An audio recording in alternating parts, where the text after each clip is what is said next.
Hey, you know, believe it or not, I just did a whole Substack post and it didn't take. There was some kind of error with uploading the video.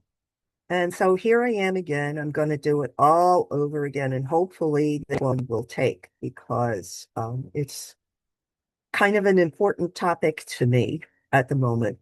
Very upset about it. I was busy with my classes at Rowan. And around lunchtime, I took a break from it and I scrolled through my email because I get so much of it. And I don't have time for all of it. So I have to delete a lot of the extraneous stuff while saving uh, stuff that I want to read later when I maybe have a few minutes here or there. But I saw a Substack newsletter by one of my favorite journalists. His name is Dean Blundell. And I was really intrigued with the headline. And as I started to read the newsletter, I became irritated. Basically, what he was writing about was a military commander who started off a meeting with soldiers or military personnel telling them, don't be afraid of this war here in Iran. This is God's divine plan. And we're going to be bringing on Armageddon. And then Jesus is going to return. What? So as I read further, I saw that there was a link that Mr. Blundell had to another Substack writer that I was not familiar with, named Jonathan Larson. And I've since subscribed to his post. He's also on Substack, and he was saying the same thing. And he provided a link to the Military Religious Freedom website. And I'm just going to read you a portion of what one of the NCO personnel wrote in complaint. Okay, so it's quote, this morning, our commander opened up the combat readiness status briefing by urging us to be not afraid as to what is happening with our combat operations in Iran right now. He urged us to tell our troops that this was all part of God's divine plan. And he specifically referenced numerous citations out of the book of Revelation, referring to Armageddon and the imminent return of Jesus Christ. He said that President Trump has been anointed by Jesus to light the signal fire in Iran to cause Armageddon and mark his return to earth. No. Uh-uh. You know, my husband's told me, and he's shared with me a couple of times about the fanaticism of right-wing evangelical Christians. And they're kind of tired of waiting for Armageddon. So they're trying to bring it on themselves because they all want to be caught up in the air like they think they're going to be, you know. First of all, it's very offensive for this commander to tell people that Jesus anointed the convicted felon to get the ball rolling. No, he did not. Okay, in Matthew chapter 24 and verse 36, Jesus talks about we don't know when we're going to have the end times. We don't know when Armageddon is coming. Only God knows that. So this military commander cannot pretend to know that this is God's divine plan. Um,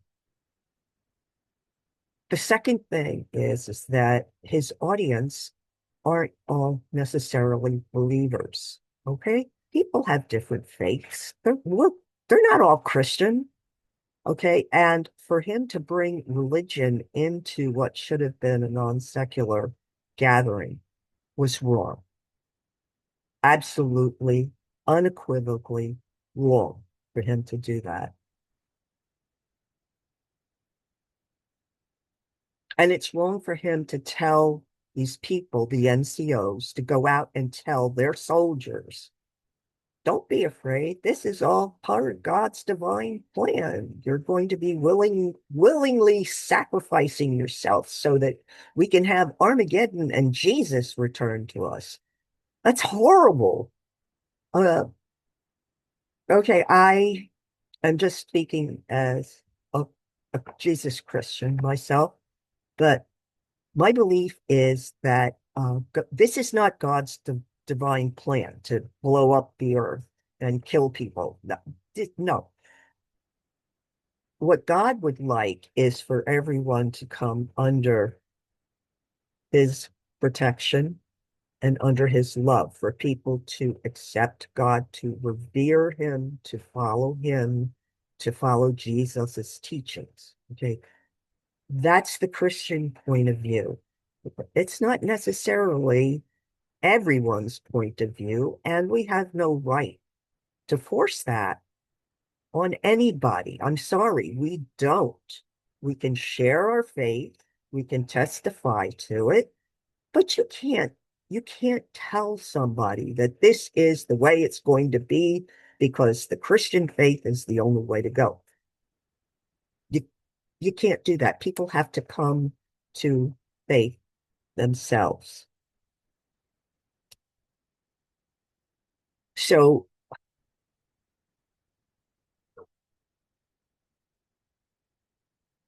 from what I have observed about the convicted felon who held a Bible upside down, and his maladministration, and members of the Republican Party who claim that they are MAGA Christian nationalists,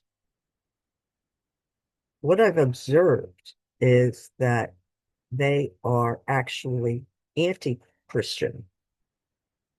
And the reason why I say that is because Jesus taught love.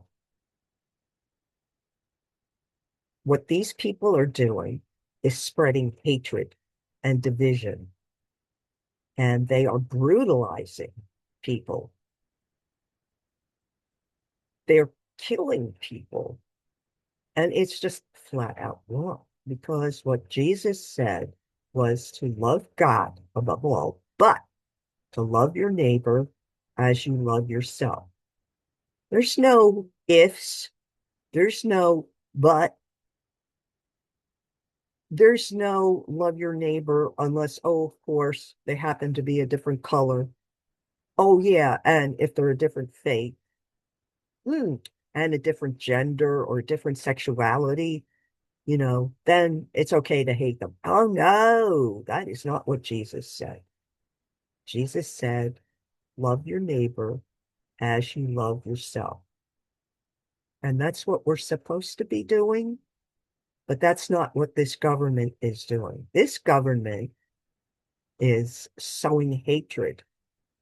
This government is attacking people and even people in different countries. The war in Iran is not justified. It's not okay that, the bomb blew up a school that had kids in it. I mean, that is not okay. That's not what Jesus or what God would have wanted. I'm sorry, it's not.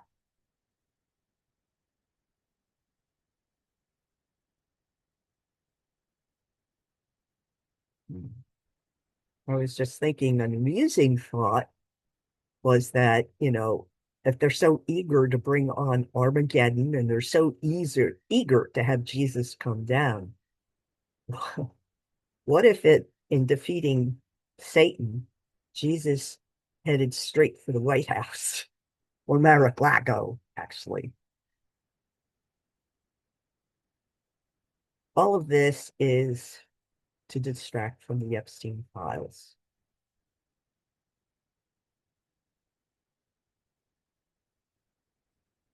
And that's what I needed to vent about and release a lot of stress, which is one of the ways that I deal with it. I just vent and I say what I think.